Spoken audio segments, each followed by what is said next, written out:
It's a terrible football show. All right. I want whatever you guys are smoking right now. Come on, Shane. OH. Damn. OH. Oh, baby, go. yeah! Shane, I swear to God. Welcome to a terrible football show. That's my quarterback and my teammate, man.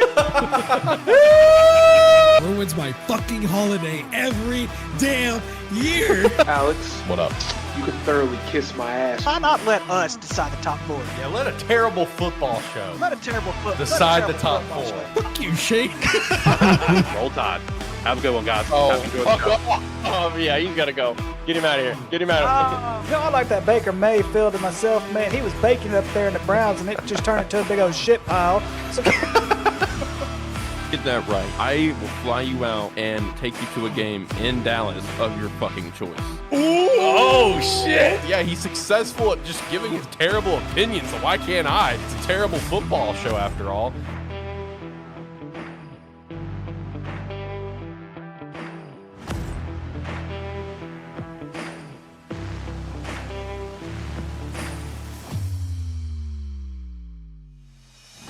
Welcome to the Terrible Football Show, episode 79. I'm Alex Light with Sparky3. Hope you're having a phenomenal day today, whether you're watching this live alongside us, watching the fact, let's have the fact, no matter what. We appreciate the hell out of you. I'm back in the saddle after a very wonderful vacation, and shout out to both the boys for holding it down for me while I was gone. I've got Ricky in studio once again. Ricky, how are you? it's Tuesday, man. It's Let's do it. podcast time. Let's do it. Minshew Mania, baby. Let's go, Minshew Mania. Let's go, baby. He's about to be running wild for at least like the next They month. are undefeated when he plays. That's true. And we got Jacob here over Discord. Jacob, how you doing? How you feeling, my God? Thanks for hosting last week. Hey, no problem, man. It was definitely nerve-wracking, to say the least, to host this perfect podcast last week. Especially last minute, am I right? It wasn't. I wouldn't say it wasn't last minute on your part. It was very last minute on my part. Okay, fair. Yeah, and I Within, kept like, calling him Jacob. the I kept 2 calling him hours Alex. leading up I'm to like, that show. Yeah, I heard. What? I heard that you kept calling him Alex. kept calling him Alex. Yeah, I heard that. Like while I was doing 6 the editing. times. Yeah. I was keeping track of my own counter as well. It's like, how many times will I Ricky wasn't scrub gonna today? say anything about it until he figured it out. Oh man. Speaking of Minshew Mania, though, Rush Mania. Let's go, Cooper Rush Mania. Let's go. Ready to go with Let's it. go. Ready to go with it. Yeah, we're gonna be diving into that. Today's episode, as I have for the title, Pretenders and Contenders of the NFL after Week 5. We got a lot of NFL chat to talk about. We got some good college stuff. No Shane this week still. Shane is still like he's in a limbo phase. You know, just new job. That's all it is, guys. New job. He's just in a limbo phase. He'll be here when he can be here and everything. You know, hopefully we'll see him again soon. But in the meantime, the boys will hold it down with me, and we'll have a great time. But first, if you could, subscribe to the channel, be a friend, tell a friend, of course. Go check out some Rogue Energy. They did just reveal today a new hydration flavor, which is sweet, but we need to get some more energy flavors in here, guys. Let's go. I think it was called Ruby Splash, or probably a grapefruit flavor is my guess. I never actually saw the post. I just got the email about it. But yeah, make sure to go check out some Rogue. Get the Rogue cans. They are delicious. I recently picked up some black cherry lemonade. They were on sale. So, you know, if you missed out on the sale, I'm sorry. They were delicious. But you can use our referral link down below, and you can also use our referral link down below to pick up a jersey, because we have awesome jerseys. All of them. All of them are fantastic. They're 10 out of 10. And, of course, join the Discord. I mean, that's a given. Join the Discord and you can come chat with us. All right, so kicking off the show, let me go ahead and establish this right now before my brain forgets, because I will forget as we get into conversation. So for our picks that we do every single week, me and Ricky both picked a game each that apparently starts literally here in like less than an hour. So I always like to have our picks very well established in advance, so there is no like, oh, did you actually call that? No, we fucking called it, all right? So I want to go ahead and at least us to shout out our picks now, and we'll lock it in later as well. So the first one is Liberty and Jacksonville State. That kicks off here at 6:30. Who we got in this one, boys? I'm going to stick with Appalachian State. Coastal Carolina still has not won a conference game yet, though. That's the only thing that makes me nervous about picking Appalachian State. Coastal Carolina's going to break through somehow, some way, and tonight could be the night. Jacob's laughing at the same reason I'm laughing. What? Liberty and Jacksonville State. Oh, I thought you said Coastal Carolina. No. But for that one, I'm going with App State personally. I'm going App State at home for that one. My fault. Ladies and gentlemen, I am just going to go ahead and, I just suck. All right, let's just. Oh, whoa. I wouldn't go that far now. Come on. It's all right. Okay, so sorry about that. So, yes, App State over Coastal Carolina. I really want to pull the trigger with Jacksonville State, but Liberty is just so much of a better team. And a lot could really go into how lucky Jacksonville State has really been so far. Yeah. Hats off to them, but their luck has to end sometime, and I think it's going to end tonight. Liberty's going to win this game pretty handily. I agree. I'm feeling Liberty in this one. I think their quarterback's playing some good ball right now with 12 TDs to 2 picks. I really like what he's bringing to the table at the moment. So I'm going Liberty as well over Jacksonville State. I am as well going App State, but I am pulling the trigger for the upset. Give me Jacksonville State. Okay. Well, that's what's up. All right, bet. And like I said, we'll get the rest of our picks later. I just wanted to go ahead and establish those now since those games do kick off while we're going to be live on this show. But anyway, let's kick things off with some NFL chat though, since I do have it as the title here today, because there were some very interesting games this past weekend, to say the least. For starters, my Bears kicking off the week, getting a win. I'll dive into it here in a bit. I will. Jacksonville getting the win in London over Buffalo. Shout out to that. Jacksonville went 2-0 in London these past 2 weeks, so that's pretty sweet. Detroit being Detroit right now. Detroit's looking incredible. Gonna definitely dive into that. But let's just go ahead and start things off with a bang, shall we? Let's just go ahead and start things off with an absolute banger of a game from this past weekend. Boys, what happened? What happened on Sunday night? Nobody showed up. It's that simple. Nobody showed up. I was listening earlier on on YouTube. I don't get to watch FS1 or anything like that during the day, but I was listening to Keyshawn Johnson, Richard Sherman, and Skip Bayless going on the fact on Dak Prescott. And Keyshawn and Richard Sherman both have that same area of, if it's not Dak Prescott, who else are you going to get? And they make a good argument that, right now, if you look at Dak's numbers, even throughout his career, and if you look at it right now, just on the NFC side of things, he's a top 3 quarterback. You look at the NFL as a whole, you put both the AFC and the NFC together, he's a top 10 quarterback. I'd argue top 15, but go on. Well, I'm just saying by the numbers. Yeah. But my whole entire thing is, there was a time where our defense was not near as good, and he had to play great for us to win. That's not happening anymore, and it hasn't happened since he signed his contract.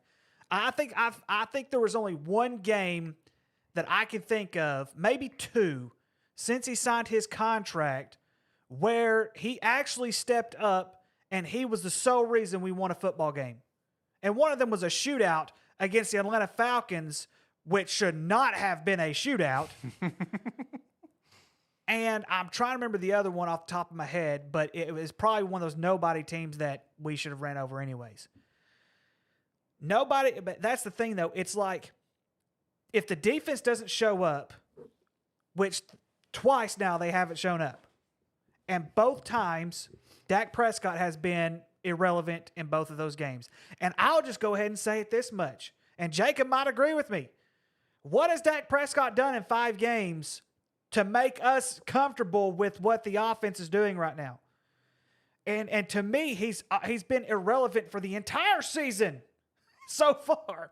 And I'm waiting on this guy who I know can play the position, but it's like something between last year and this year. I don't know what happened, but ever since he signed his contract, he's just not that guy who can get us over that hump to win football games. And Keyshawn and Richard Sherman made a great point. Do you hit the reset button? They don't believe Cooper Rush can do it. I believe Cooper Rush. He has shown us that he can win football games. He has shown us that he can step up and make good plays.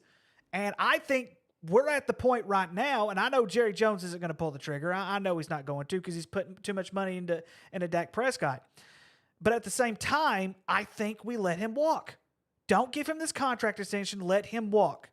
I think Cooper Rush is good enough to help us win football games. He is a smart player. He doesn't overthink everything like Dak's been doing. I know Dak last year, a very, very terrible season last year, and I'm expecting this guy to step up, and we're just not getting it. It's not the fact now. I am not going to pinpoint that Dak was the sole reason we lost the other night. That's not what I'm saying. What I'm saying is we need Dak to step up, and he has been irrelevant for the first 5 games of this season. Right now, he does have 1,000 passing yards. Not bad for 5 games. 5 touchdowns, 4 interceptions so far. That's not a good combination of touchdown to interception ratio. You get that up to about 10 or 11 touchdowns to 4, maybe, but not 5 in the first 5 games. It's just the same thing that we've been talking about. Yeah, and one thing that you said about where, Dak is just like, he's not been the guy to like win the game for you besides a couple shootouts.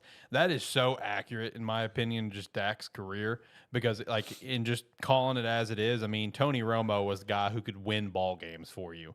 Dak Prescott is not. Tony could win, and that's the biggest thing is that Tony was a regular season quarterback. True. Probably the best regular season quarterback you've ever seen in your entire life. A better career QBR than a lot of Super Bowl quarterbacks. At one point he was top 5. I think there's been a couple of quarterbacks who've passed him since then. But at one point he was top 5 QBR, career QBR quarterback. But he couldn't get done in the postseason. True. Dak can't get it done in the postseason. He can't get it done in the regular season. That's just all there is to it. And so it just and the thing that stinks though about this entire thing, and Jacob may agree with me on this one as well, when he came out as a rookie and started taking the NFL by storm, him and Zeke Elliott just started taking the NFL by storm. It's like I don't even think we're getting that kind of Dak Prescott.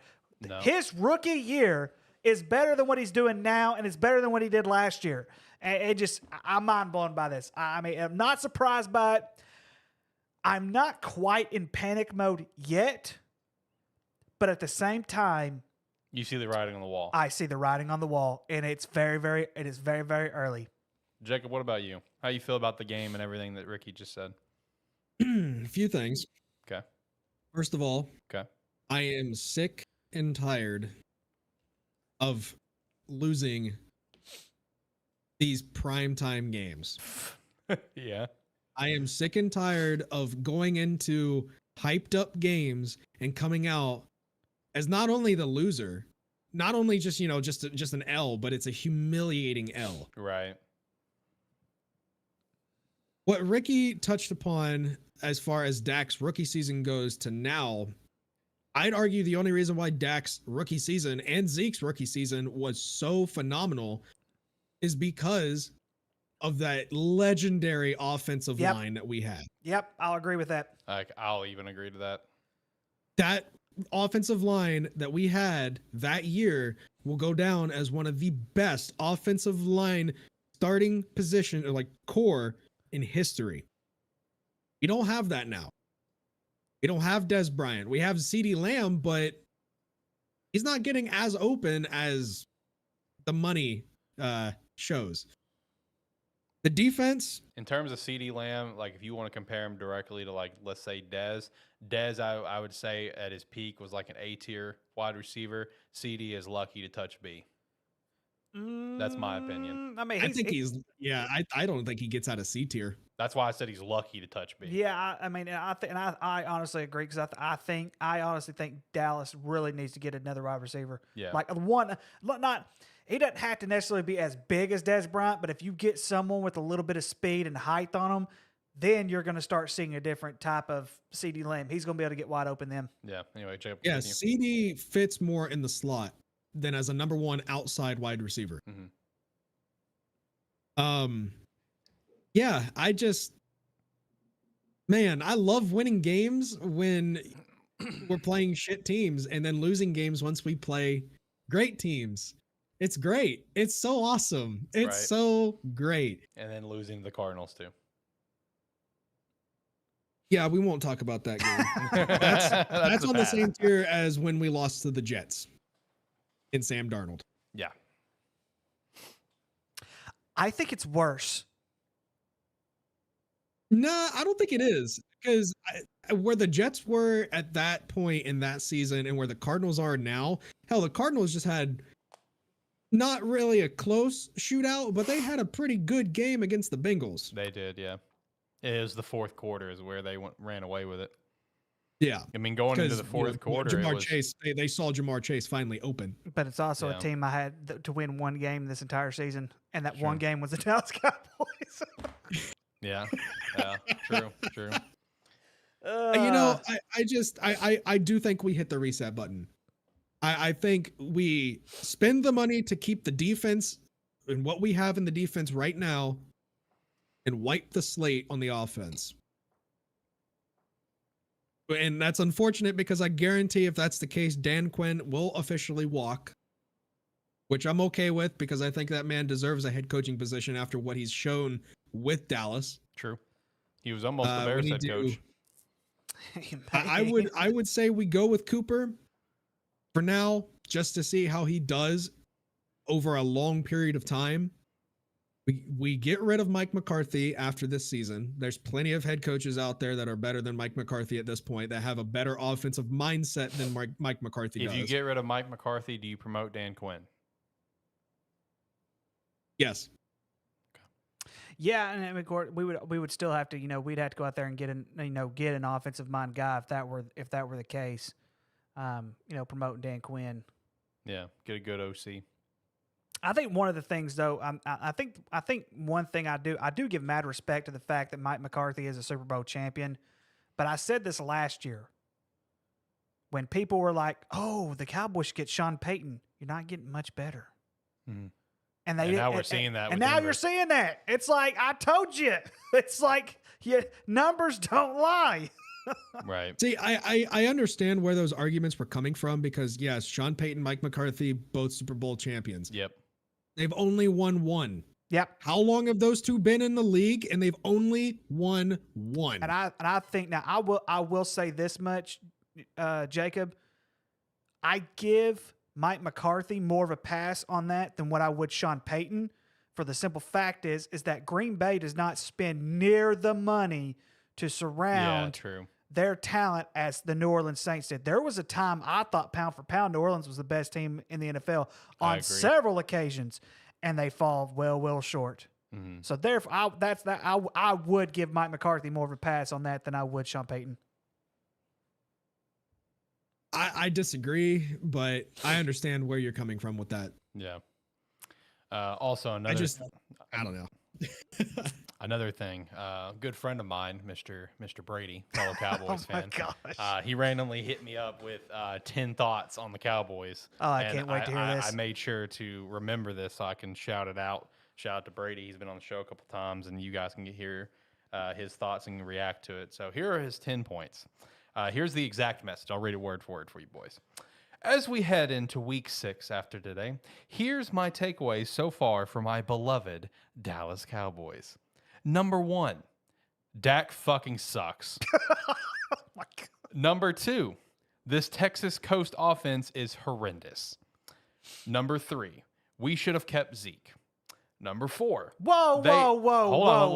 Let me get through them. Number 4, they have barely gotten Brandon Cooks involved in the offense. Number 5, we have 3 good tight ends that aren't being involved. Number 6.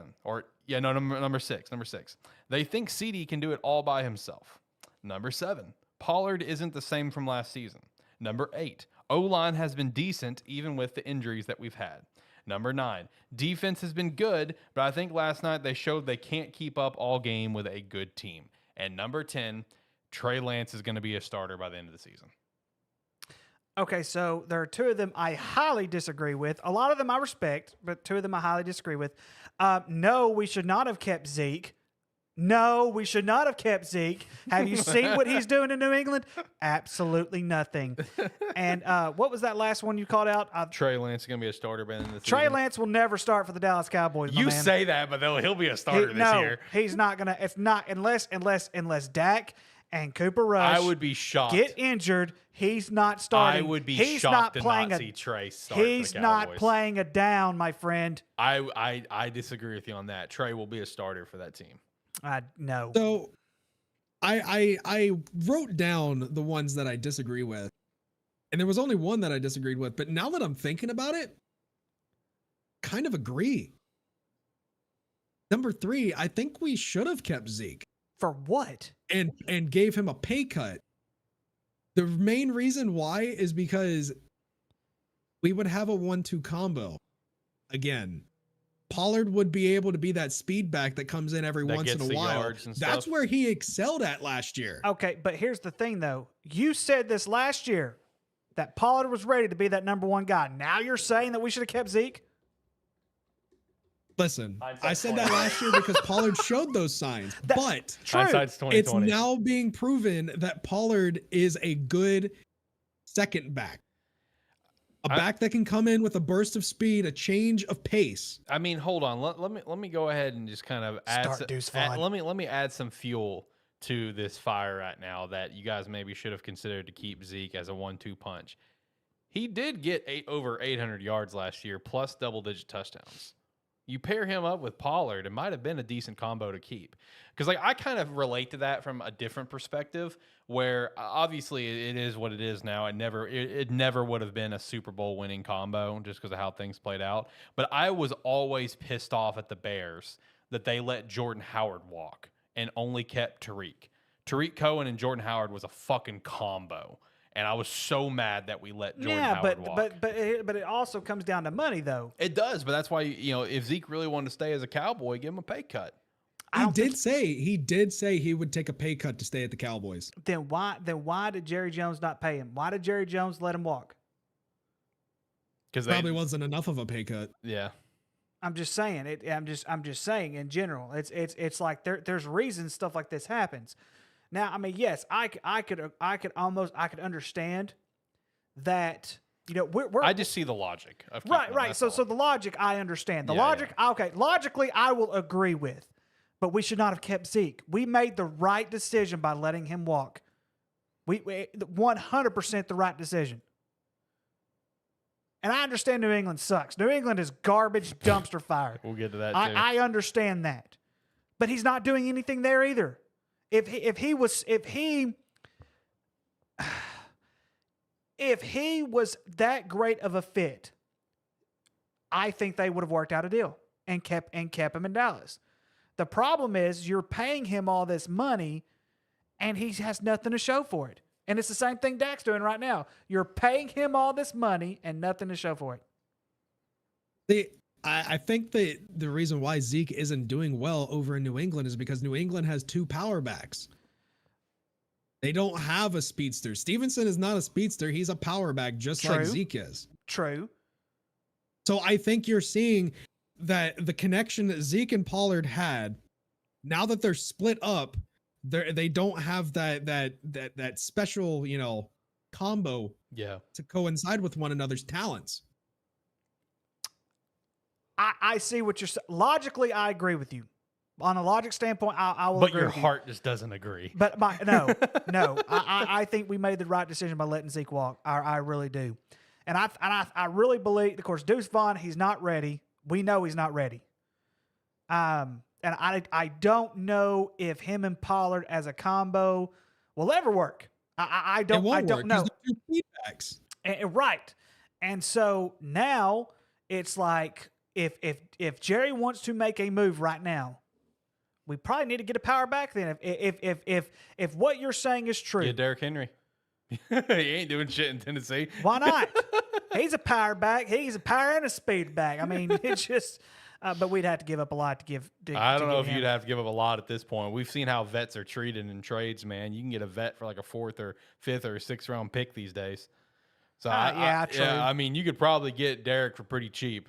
I mean, because like we're sitting here saying it'd take a lot and stuff, but then like we've seen other like receivers or backs or whatever get traded in years past for like fucking a bag of balls.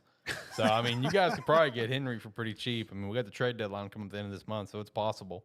Now let me also ask you guys on the other side of this game.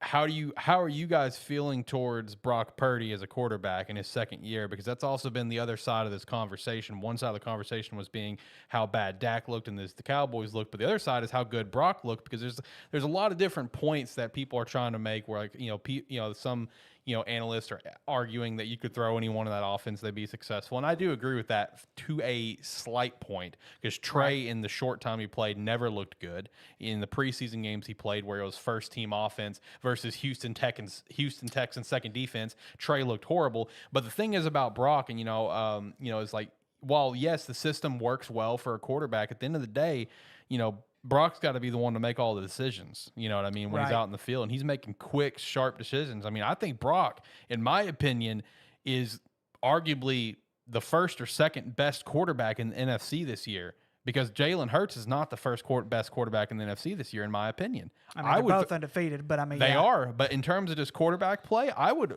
argue that Brock Purdy is the number one NFC quarterback as of week 5 of the NFL. I may be jumping the gun with this. You guys may laugh at me, but it might be way too early to say this, but I wholeheartedly agree. Brock Purdy is the second coming of Tom Brady. That's what I'm saying. I have that feeling. Yep. I have that feeling, and I hate it. The NFL script writers have made this a case because everybody misses Brady, so they're giving us Brady 2.0 in Brock Purdy. Going from Brady to Purdy.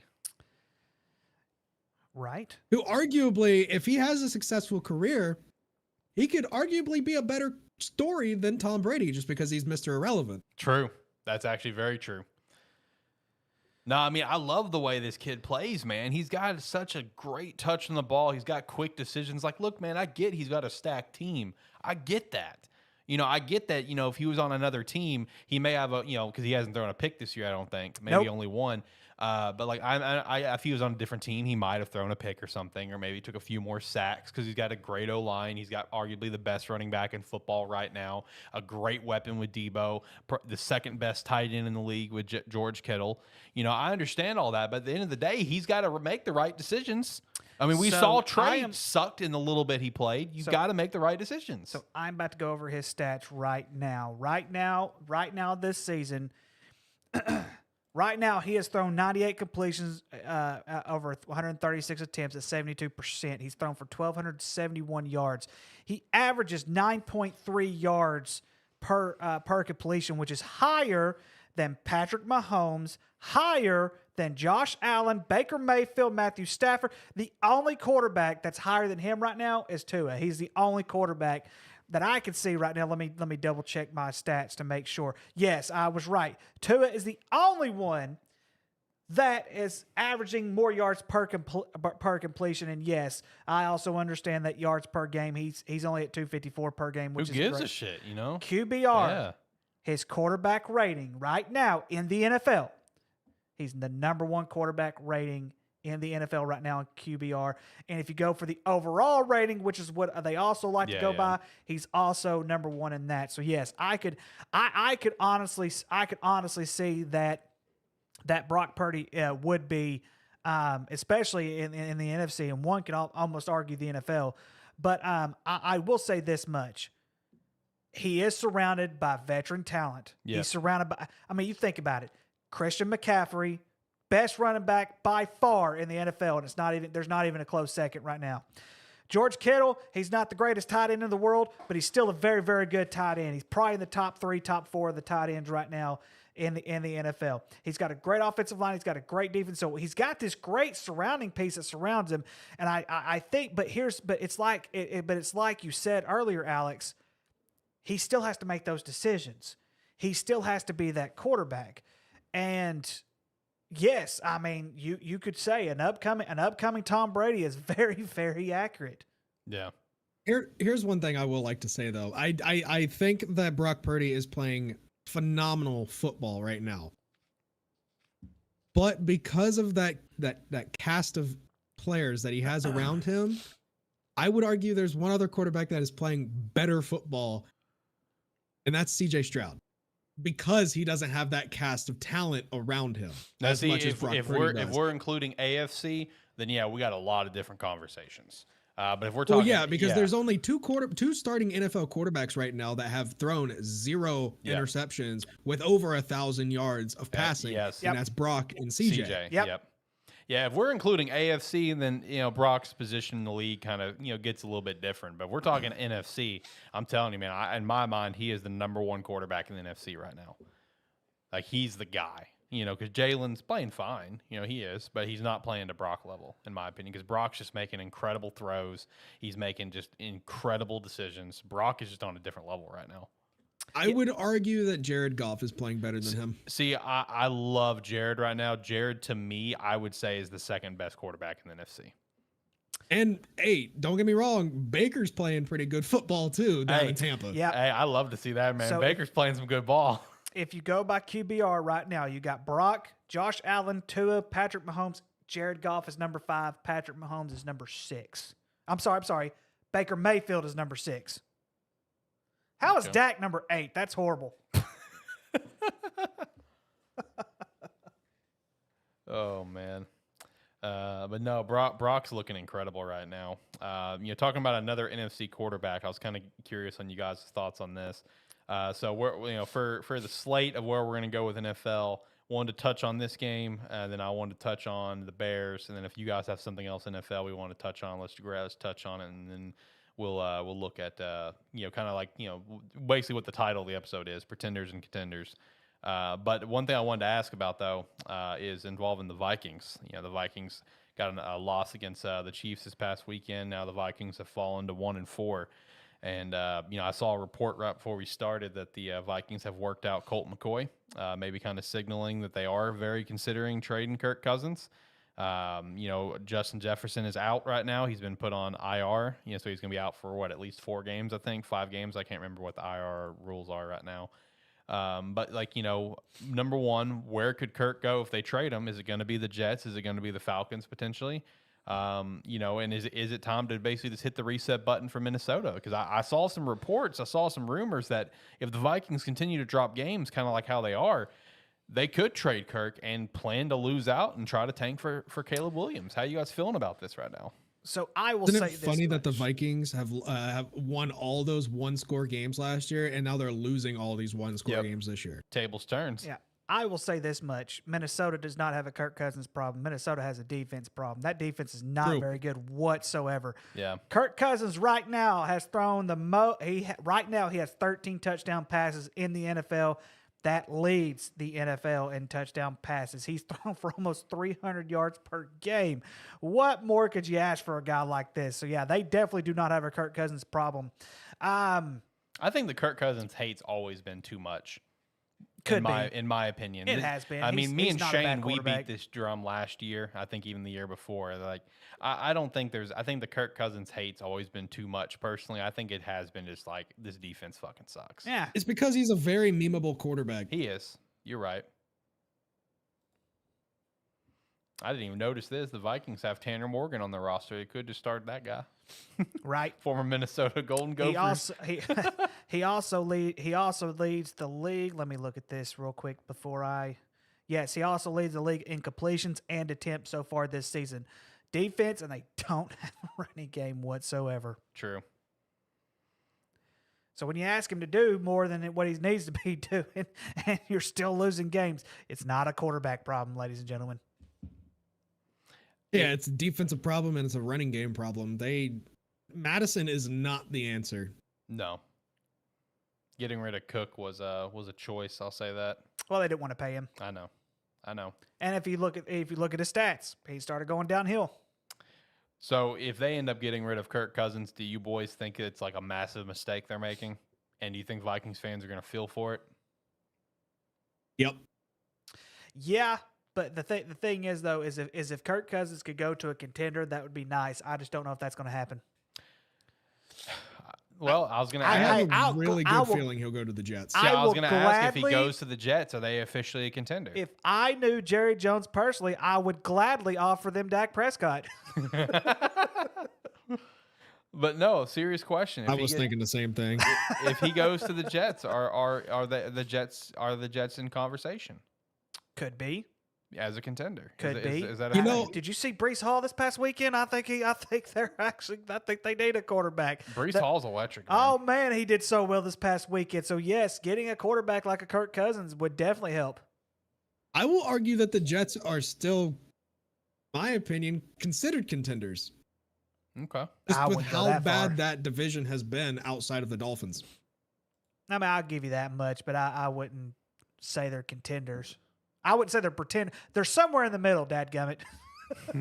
They're figuring it out. Exactly. Well, see, I agree that they're kind of in the middle right now with how because ultimately the issues that they face is obviously they're facing an issue at the quarterback position, and they don't have a lot of sacks for the season as a team. They got 11 sacks for the season as a team.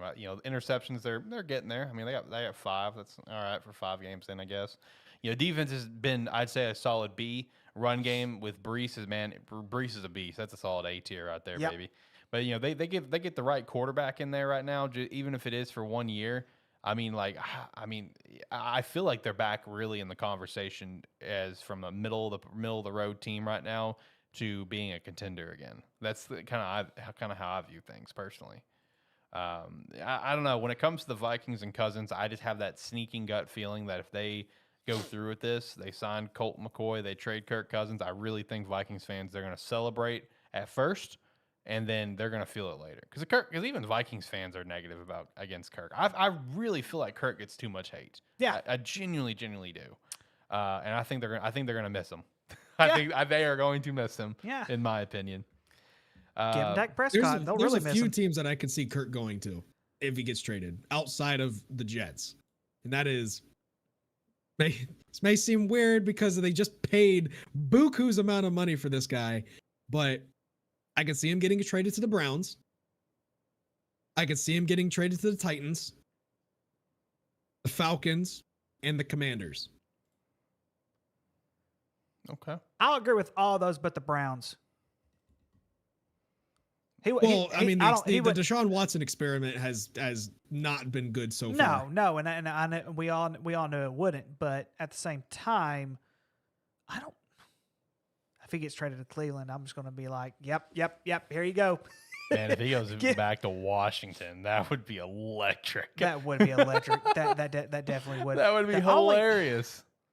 I don't think he'd fit. Nobody really fits in Cleveland though, so that's really the bad thing. True. But honestly, I don't think he'll be traded to the Commanders as much as the other teams that I said, just because Sam Howell has been doing better than I think most people expected him to.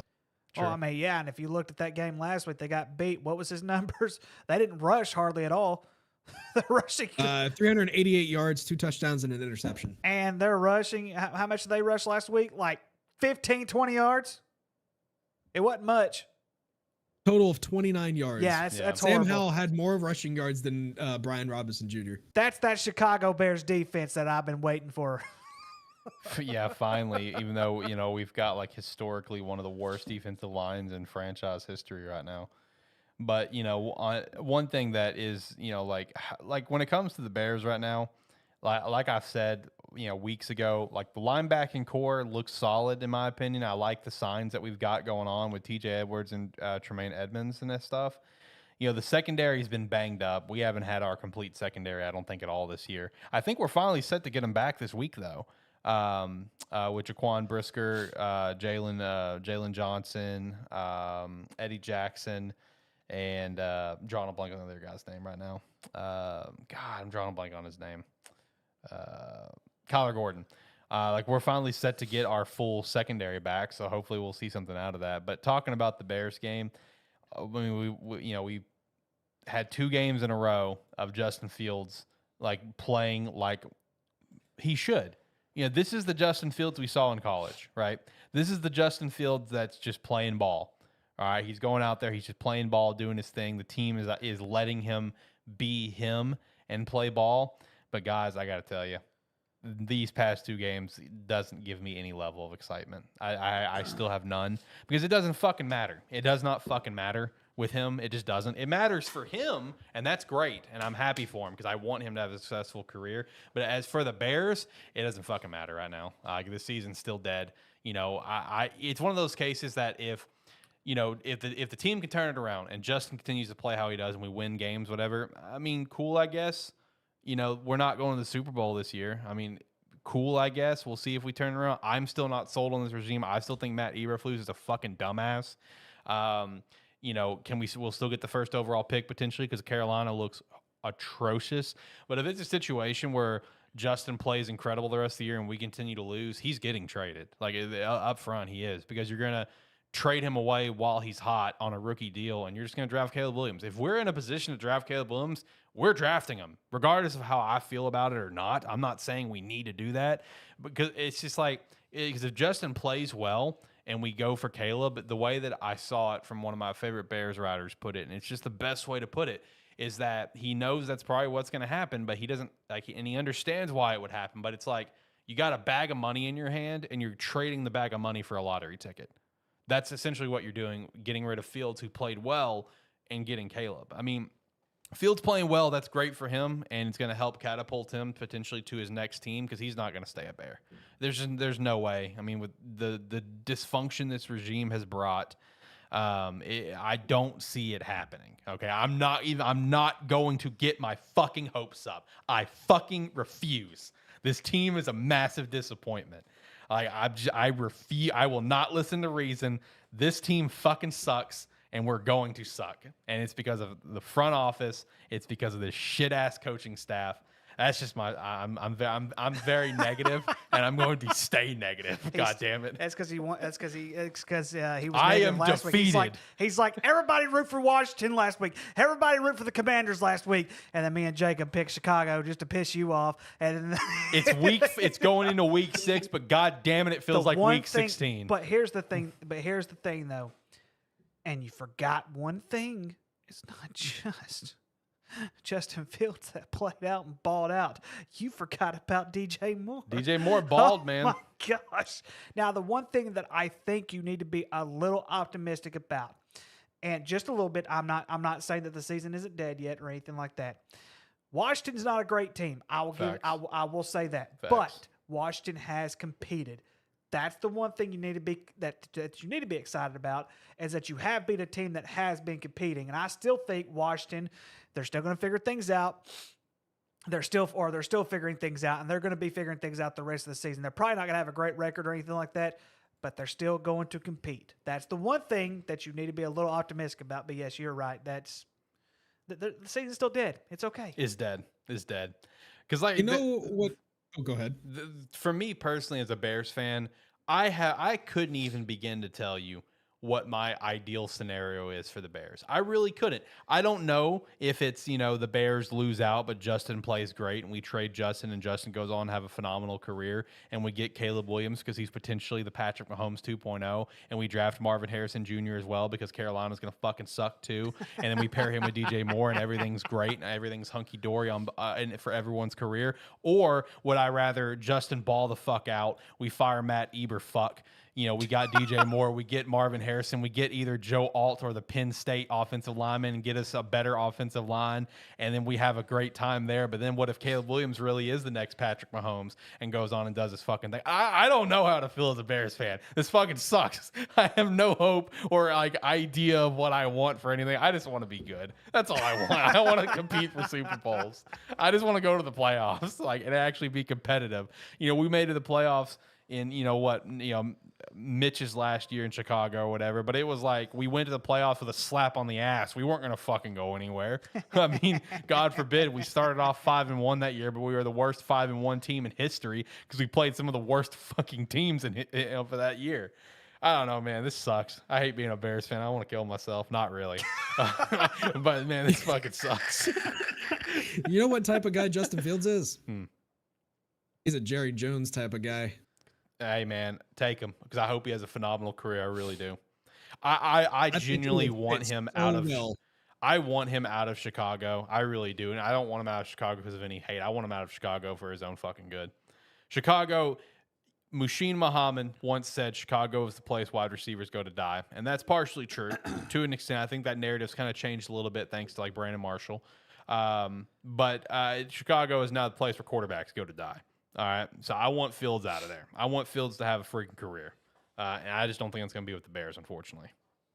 Memes aside, I'm putting it down right now as a prediction.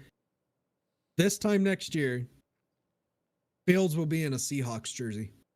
I'd love that. I'd love it. Better write that down. I'd love it. Put him anywhere. I'll write it down. Write it down. Put him with the Seahawks. Pair him with DK, Tyler, and JSN. Put him in Atlanta. Pair him with Drake London and Kyle Pitts and Bijan Robinson, who's a monster. Oh my God. I don't agree with the Falcons talk though. I think Desmond Ritter's starting to figure it out. I agree with that, but I feel like it's a case of like Fields is an upgrade over Ritter. I'll go ahead and call that out. And if you can have the choice between the two, I'd pick Fields every time. But I do agree with you that Ritter's starting to figure it out. I do agree with you on that. I like Ritter, but no, it sucks being a Bears fan right now. It is what it is, man. Is it worse that Miami didn't take a knee the other day? Oh, God damn it. That pisses me off. I was about to say, which one's worse? Which one's worse? In terms of a fresh cut, it'd be Miami because at least the Bears did win, I guess.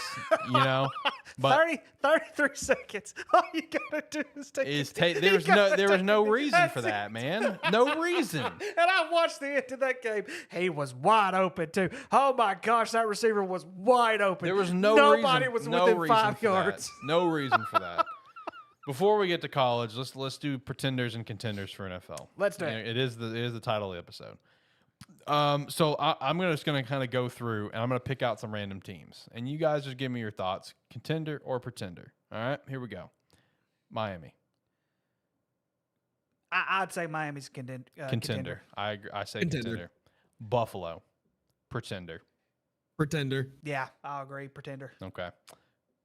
Patriots. Pretender. Everyone can say that. All right, let's go to the dumpster fire that's been the AFC North because there's been no clear team here. Pittsburgh. Yep. Pretenders. They're number one in the division. Pretenders, and I'd say Baltimore's pretenders They're definitely too. Pretenders, and I think Baltimore's pretender too, and I think Cincinnati's about to figure it out. I say all four in the NFC North are pretenders this year. Okay, all four. Okay. I see nothing positive. I think Cincinnati's turning into a contender. I think just because of how the offseason went, leading into training camp, leading into the first couple weeks of the season, with nagging injuries still being a thing. This week we saw a nimble Joe Burrow for the first time this season. I think now is where you start to see Cincinnati, just similar to last year, start cooking. Yeah, Joe. Because they started out very slow last year. Yeah. And then they cooked to the playoffs. Yeah, and Joe Burrow has been so awful. I had Kirk Cousins start in my fantasy league and one of my leagues. Okay. I do agree with you that Cincinnati the past couple of years has been a slow start team. But I don't know, man. Just a gut feeling that they are a pretender this year. But it's Joe Burrow. He could definitely prove me wrong later in the year. He has before. All right. So what about how you guys feeling about my Jaguars? Pretenders or contenders? I'm kind of leaning pretenders on this one, unfortunately. They've been inconsistent so far. They have. T-Law has been very inconsistent. I'm gonna go ahead and stick with contender, but they're on the edge of contender. They're on the edge of pretender. I agree with that, but I'm on the side of I think they're a pretender on the edge of contender. Yeah, that's how I feel as a Jags fan right now. Okay, that makes sense. I think they're a hard pretender. Okay, I can see that. I can see why you'd say hard. I do. As a fan, I do see it. We've been very inconsistent, but you want to know who is a contender though? Indianapolis with Minshew Mania, baby. My. Indianapolis with Minshew fucking Mania, baby. They about to go on a run. I would argue that this division is going to come down to the Colts and Texans. At this point, I might argue that as well. As much as it kills me on the inside. But I'm not. Here we go again. I told you boys last year the Jacksonville Jaguars were going to win the damn division. And now here you guys are saying, oh, we're 5 games in, but yet we're going to talk about how great the Cincinnati Bengals were and how great they're going to be.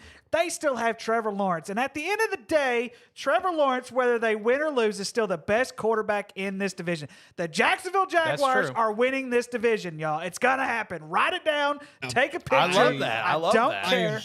I hard disagree with you And about the the only T-Law comment. and the only reason Are you on the CJ train there? only reason I am going the CJ train. The and only honestly, reason before he got injured, I think Anthony Richardson's a better quarterback. you're out of your damn mind. The only reason you're saying the Texans, Jacob, is so that way your little prediction there on the board can come true. Okay, memes aside, the Texans have been playing more consistent, better football than the Jaguars have. I disagree. They still have a agree worse with that. record. They're 2-3. Jacksonville's 3-2. I mean, that is true. Yes, Jacksonville is 3-2. They lost to and the Texans. I know. But I know. Jaguars have been wildly Creamed by the inconsistent. Texans. Okay, I will agree with that. But at the end of the day, the Jacksonville Jaguars are going to win this division. I hope so. It's going to happen. I hope so. No one else is coming close. I'm telling you, You it's say not that happening. until Minshew Mania really runs wild over there and beats his now- former Jacksonville's team. about to lose the next 3 games. No, they are not. Calling it. Anyways, goodness gracious. Colts at Saints at Steelers. They're not They losing are the next losing 3 the games. next three. Come on, Actually, man. the next Hold 4 on. games because Hold then on. they play the Hold 49ers. on, hold on. You're out of your Okay. mind if you think they're losing the next 3 games. So, the next 4 games, I do acknowledge that the Indianapolis one we could lose, and that's partially because of memes of Minshew Mania, but also because I genuinely think Gardner Minshew is a starting worthy quarterback. I do genuinely fucking mean that with all my chest. I will pump that out. I love it. I love will this pump show. that out. I swear I do. I swear to God, that is a starter worthy quarterback. Okay, playing against his former team, Jonathan Taylor Zach Moss balling out right now. The defense is good. O-line, I acknowledge we could lose that game, but I'm going to still rock with the Jags. Jags has had the Colt. They have been the Colts kryptonite for a few years now, so I'm going to keep rocking with that. Saints, I think the Jags got that dub. Steelers, I personally think that is a 50-50. That's and going to be 50-50 because I the do Steelers are agree the starting to figure out. 49ers were probably going to lose. I agree with that 100%. Well, yeah, the 49ers are probably the best team. I would say over the best team in the NFL right now. I would say over the next 4 games, I realistically see a 2-2. Is how I see it playing out. No respect to the Saints, even after that massive win. Patriots Oh, fucking suck. Come gosh. on now. The Cowboys beat the Patriots. Come on, Jacob. Patriots fucking suck. Come on, man. And Dak did nothing in that game either. It was our defense. But I'll beat this table forever. Gardner Minshew is starting quarterback in the NFL. I will beat that. I will beat my hand on this table all day long. Keyshawn Johnson did ask Skip Bayless if he wanted Gardner Minshew as his quarterback. I love Gardner Minshew, baby. Let's go. Oh God. Okay. Anyway, let's move on to the AFC West. Really, it's only 2 teams here. Obviously, I think we can all call the Chiefs contenders, but how do we feel about the Chargers? They have been Pretenders like always. See that. I love the Chargers so much, but I totally agree because honestly, they have such a good fucking team. I just really think the coaching staff does this team an injustice. I really do. I think Brandon Staley has continuously under-delivered with an ungodly roster. You take this roster, you take these receivers, the running back, the quarterback, this O-line, the fucking defense with shout out to Khalil Mack racking up 6 sacks a week or 2 ago, or 2 weeks ago. Like Joey Bosa, Derwin James, the ball got dropped on J.C. Jackson, but well, that's a different conversation that we don't need to get into. You put a head coach of like, let's say a John Harbaugh, a Mike Tomlin, a Bill Belichick, any of these really Mike fucking McDaniel. I know he's young, but goddamn, the dude's a genius and a hilarious meme. You take any of them and put them on this roster. This team is an immediate contender. Immediate. But Brandon Staley is continuously underdelivered at every step shout of the out way. to their number 1 overall or number 1 first round draft pick, only having 4 catches for only 44 yards so far this season. Yeah, what the hell's going on with that? Even though I've never been really high on Quentin personally. I thought he was going to be one of the busts coming out of this past draft. but still get him more involved. You know what I mean? Yeah, they're not Like, even giving him a chance. you to got to show get him in anything. fucking, like, I understand you got Mike Williams and Keenan Allen, but you drafted this guy in the first round. Get him involved. Yeah, and I would understand if he was a like 4th, 5th, 6th round pick. He's a rookie. Let's give him some reps. Let's give him a little bit of experience here and there. But the first round, typically when you were drafted in the first round, they're saying you're ready to start this next coming season. Yeah. Yeah, I agree to that. But yeah, as of now, I consider them pretenders. So overall, the general verdict, I feel like for the most part, we're on the same page, and there's only like 2 contenders potentially in the AFC, and that's Miami and KC. It's a very, very top heavy. I think once we're done, It's honestly gonna be top heavy bad. It's honestly wild that the AFC is that top heavy, because just a couple of years ago we were having the conversation that there could be 8 fucking contenders coming out of the AFC, and now it's like we have 2. So I don't know. Let's jump to the NFC. So obviously, I would safely assume you guys consider the Cowboys pretenders. I think that's pretty clear. That's fair. We had a long conversation about that. So obviously, now how are we feeling about the Eagles? They're 5-0. I get that, but I don't feel like it's been a dominating 5-0. No, I mean they're still contenders. I agree. They're still contenders. Are they flirting with the line right now? I'm gonna say no. Okay. Just for the simple fact is that who else besides the Detroit Lions and the San Francisco 49ers are they worse than right now? Yeah. They're winning. I think they're flirting the line. I'm kind of feeling flirting the line, but I'm still 2 feet on contenders. I'm not on the line, but I am still very firmly 2 feet in contenders, but I sense the line approaching. You know what I mean? The reason why I think they're floating the line right now is because if you look at their first 5 games, they've only won 1 game by more than 1 score. Yep. And if you look at the teams they have played, Patriots, Vikings, Buccaneers, Commanders, Rams, they should not be winning these games by only 1 score. This should be a lot further apart for especially a couple of those. You will see as we get later into the season, they have to play the Dolphins. They have to play the Chiefs. They have to play the Bills, the 49ers, the Seahawks. That's going to be the real test. You're gonna see these guys get tested really bad, really quickly once we get into the latter half of the season. And it's not going to be pretty. Yeah. All right, let's go to the North. The Lions, are they legitimate contenders? Are they pretenders? Because I'm going contenders, baby. Let's go Lions. Contenders. Brand new Lions. Yeah. I called this kneecaps. I called this last year they were going to win the division this year. I said this year. I said it at the beginning of the year. They're going to win they're definitely going to win the division. They could give some fits in that NFC come playoff time. Man, I really hope they win the division, because I'm telling you, there's no team that deserves it more right now. I agree. I'll say that. Yep. I mean, this would be the very first NFC North win in Detroit Lions history. Because you guys got to keep in mind, like, since the NFC North was only formed in early 2000s, we were the NFC Central, because it was Tampa Bay was part of the division for whatever dumb fucking reason for the longest time. So the NFC North, the Lions have never won the North, never. So this would be a historic situation for the Lions. The Lions deserve it, man. In my mind, they are contenders. This team they are playing while on paper, right? They have a lot of good players. Don't get me wrong. I'm not going to discredit how good some of these players are. But you stack this Lions roster up against the Eagles or the 49ers or the Chiefs or the Dolphins, and I think we can all agree they have the most lackluster roster out of those teams I just named. But man, it's just the Lions are playing they just have a certain magic to them this year. Just, you know what I mean? It's like what I said last time I was on the show. Okay. The Lions beat the fuck out of the Bears week 17 last year to pass the torch as cursed franchise. And then they beat the Packers to take the torch as the future division leader for years to come.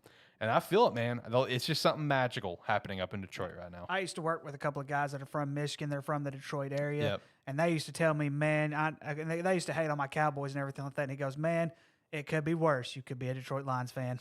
Yeah. And now it could be worse. You could be a Chicago Bears fan. They're the division leaders, so I will touch on them, I guess. Tampa Bay Buccaneers, pretenders. Contenders. Contenders? I'm also saying contenders. I'm Really? buying- Both of you? Hey, I'm 3-1 so far, man. I'm buying into this Baker Mayfield I mean, thing, man. I'm telling you. Look, I like Bake down in Tampa, but I mean, I wouldn't call him a contender in the NFC. Well, yeah. I mean, Game this weekend against the Lions is going to be the game of the week. yes, it is. Ooh, It's okay. going, and they're at home. That'll be a good game, though. So I do agree with you. Who would have thought that the NFC South would be looking the way it is, where you have 3 teams that have winning records?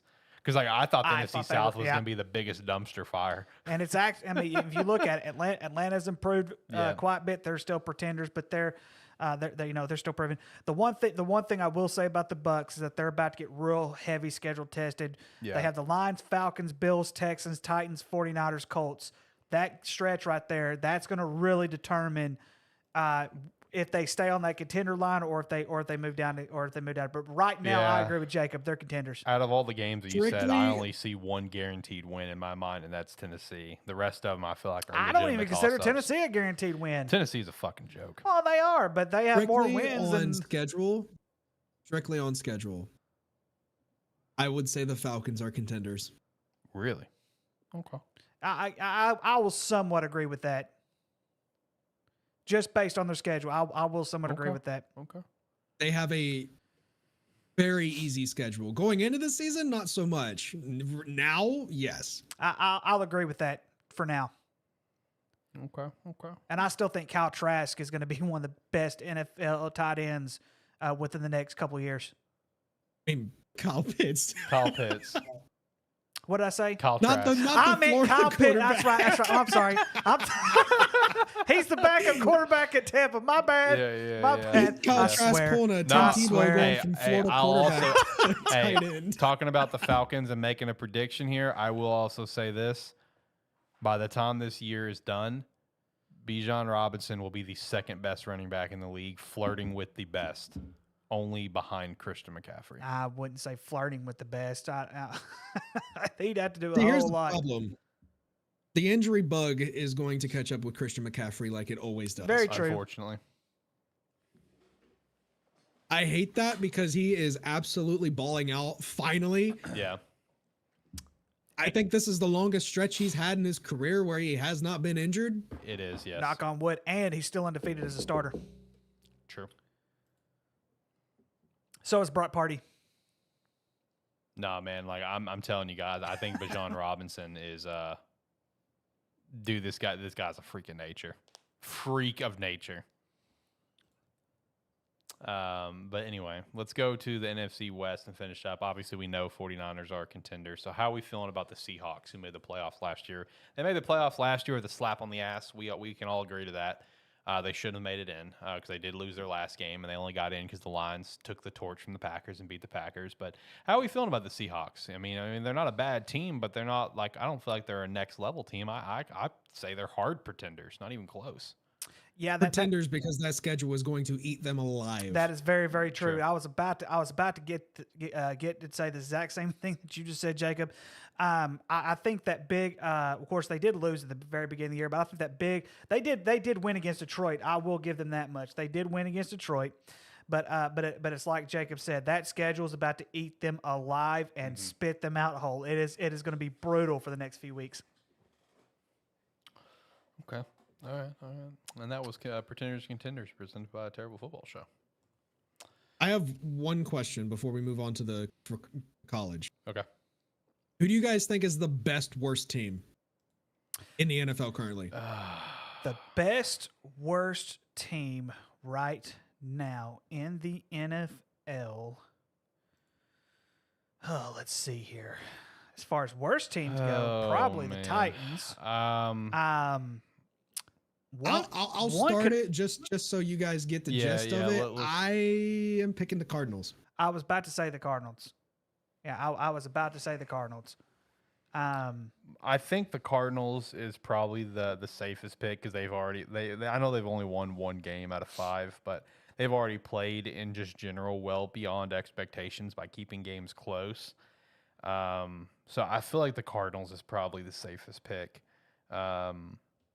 And, you know, another one that I would throw out there that's honestly a hot take in a sense, especially, I feel that's gonna be a hot take to Jacob. But I mean, let's look at the expectations the team had. I would also say the Houston Texans is in that conversation because they were supposed to be one of the worst teams in the league, and look what C.J. Stroud is doing. I mean, he's the best rookie QB out of the bunch right now, and it's not even close. Like not even close. So I would say Houston or Arizona, I think, is probably the safest bets to say. Because after that, the actual worst teams in the league, I mean, you can't say that they're good at all. Denver, Las Vegas, Washington, New York. I mean, Washington's been competitive, but they're not in the same tier as what Houston or Arizona's been competitive. So I would say Houston or Arizona. Now, one last question. Who is the most disappointing team in the NFL this year?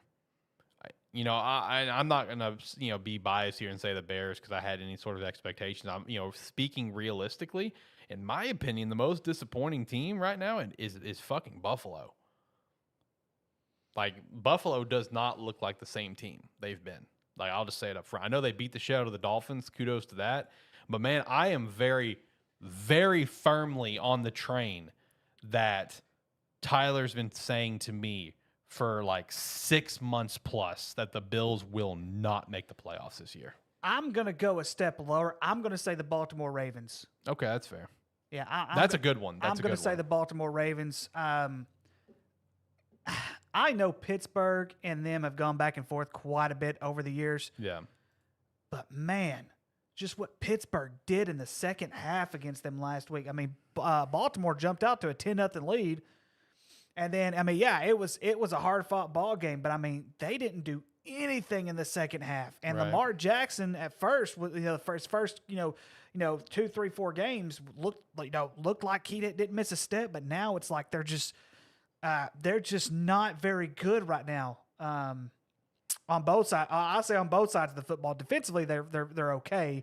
And I think they'll eventually be fine. But I really thought that the Ravens should be 5-0 right now instead of 3-2.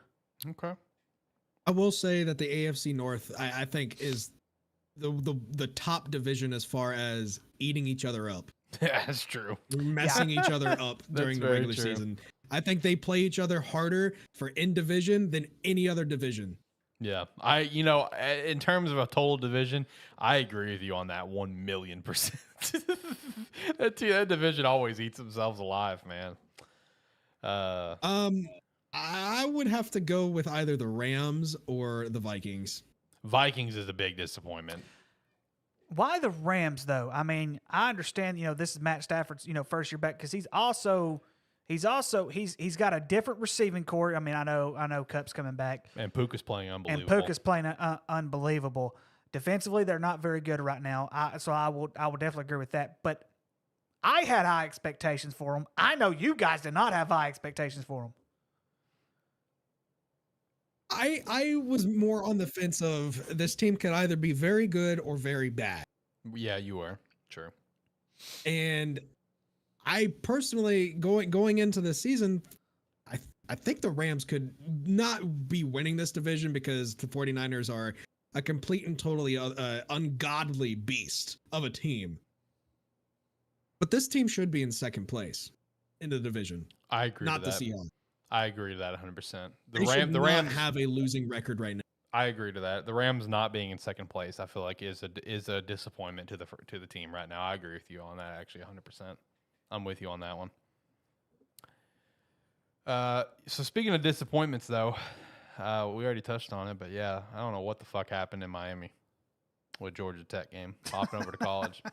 I don't know what the fuck happened, but at the same time, it doesn't surprise me. I'm not surprised by it because when Tyler hit me up about it, I told him like Miami always does some shit like this to completely disappointment.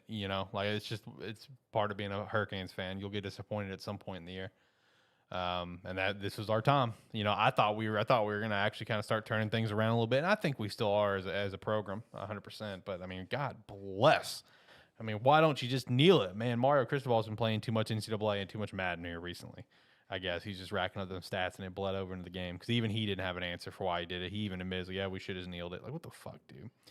On another note, though, what we're going to do here for college is, we're definitely going to have some games we're going to chat about, but I'm I'm gonna kind of just speed run and touch on some top 25 games that just kind of shout them out, whatever, and we'll touch on some of the ones that I know we're gonna want to chat about. But first up here with Oregon State getting a big dub over Cal.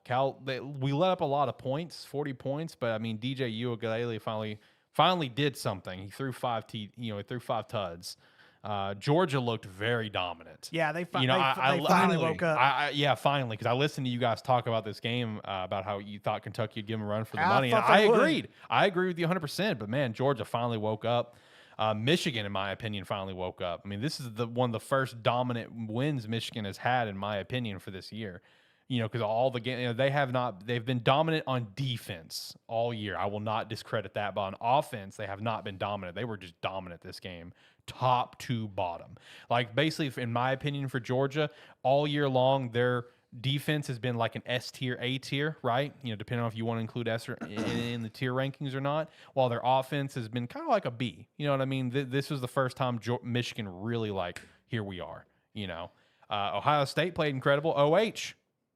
IO, baby. I was very They played incredible. The first half. They played incredible in the fourth quarter. Yeah. They did not play an incredible first three quarters, but they Ohio pulled it together. State is notorious for being a second half team. That's true. Yes, you are right. You are right. I will give you that much. But yes, they did find a way. They did find a way to pull away, and that's all that matters. They got the dub. Exactly. Maryland is a lot better team than a lot of people were giving them credit for. That is very agreed. Maryland's going to be a trap game for a lot of teams coming up. Watch. I said that in predictions, baby. They're going to win. They're going to win a game they're not supposed to win. It might be Michigan. It might be. I'll skip a couple of these games. We'll follow back up to them here in a moment.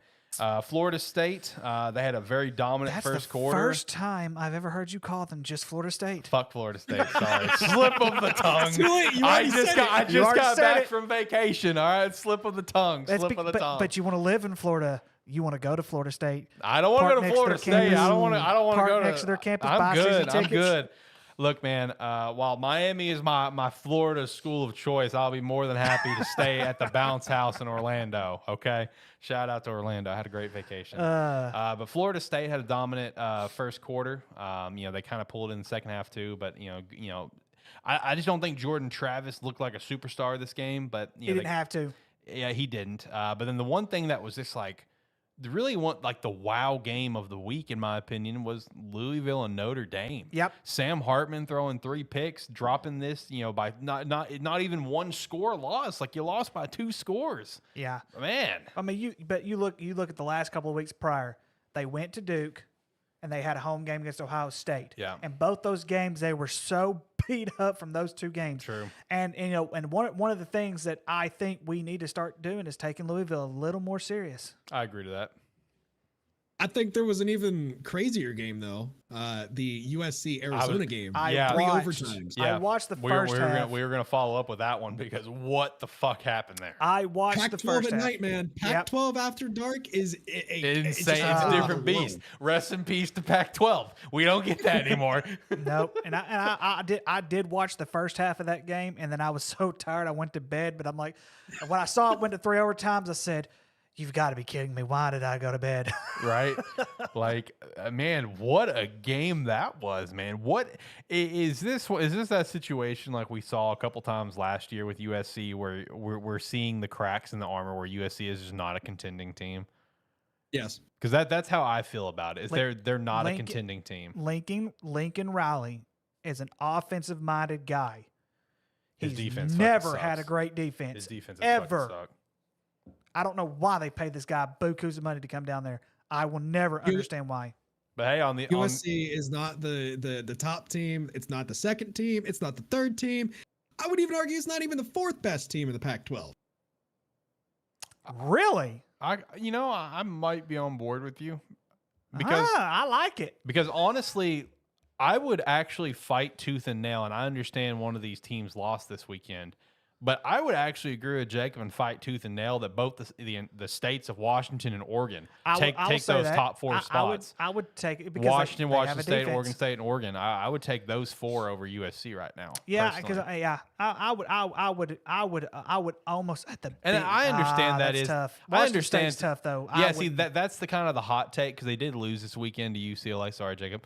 But I mean they have a great offense. You know, like they have a great quarterback. I love Cam Ward. I mean he's getting the job done. It's just I mean you drop one, but I mean let's be honest, USC is going to drop one. And you know another, I mean one team we're not even mentioning as well, and they're not in the top 4, but if they had their starting quarterback, they would be, and that's Utah. If Cam Rising was in the picture, man, they would be in the top 4 too. Man, Pac-12. I'm so sad to see it go because we finally have a great Pac-12. Such a high note, man. I know, man.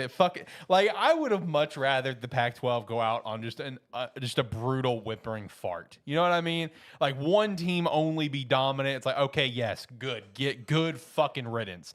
But now here we are with the conference arguably the best it's ever been, and now the conference is dead. There are 2 teams left in the conference. I do have a question as far as the Pac-12 goes. I don't know if we touched on this during the offseason when all of this shenanigans with the Pac-12 dissolving first happened, but if the remaining teams in the Pac-12 merge with the Mountain West, would you consider that still a Power 5 conference? No, not even close. Well, you don't think so? Hold on. Hang on. If Boise State, whereas the Boise State of 10 years ago, and if you had, let's see, because you got BYU, well, BYU's in the Big 12 now. They're not even. They left Mountain West a while ago. They went independent. That's right. They did go independent. You are right. They did go independent. But other than that, you really don't have any big name. I mean, Air Force has been good. Air Force, Wyoming, Let's clarify something, just so we're on the same page and I'm not confused in this as well. When you're asking this question, are you referring to this? Like what teams are we referring to? Like, are we referring to this after the news of UCLA and USC only, or like what teams are you referring to would be merged? Are we talking just the remaining 2 Pac-2 teams? Yes. So just Oregon State and Washington State. Just Oregon State and Washington State. No. If this was like, let's say pre the ACC move that happened recently where Stanford and Cal were still in the picture, I would even argue then, Mountain West could become a Power 5 school because it's not just about football. You know what I mean? There are other things that these schools do bring to the table. And if it was even before the news about Arizona and Arizona State and Colorado going to the Big 12, and let's say all those are brought into the picture, and the only 4 we know are leaving are the 4, quote unquote, big dogs going to the Big 10, and it's everyone else, I would say yes, 100% I would make that a Power 5. But even though I love Oregon State and I got a lot of respect for the Cougs, I would say no, it's not a power conference, unfortunately. Okay. Now, like I said, though, if it was at least before the ACC news and Stanford and Cal was going with, I'd be arguing with you that it could be a power conference. I would be arguing that. I could see them being a Power 5 conference if it's Oregon State, Washington State, Air Force, Wyoming, Boise State, Fresno State, Hawaii, Colorado State, Utah State, and UNLV, making a Pac-10. You put Hawaii in that?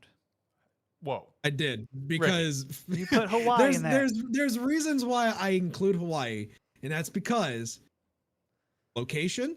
Okay. And the revenue that the school brings in. They would basically be the Vanderbilt of that conference with the exception. They would be. Pretty much. You always got to have a Vanderbilt. Stanford's a Vanderbilt in the Pac-12 right now. You got to have a Vanderbilt. Listen. So first off, I love you for that. I would argue with you that Hawaii would not be included, and I have one very simple reason for it. Hawaii is only in the Mountain West for football. No other sports are they in the Mountain West. Yeah, because let's see, basketball. I don't remember the conference they're a part of, but it's not like literally every athletics program they have is part of a separate conference.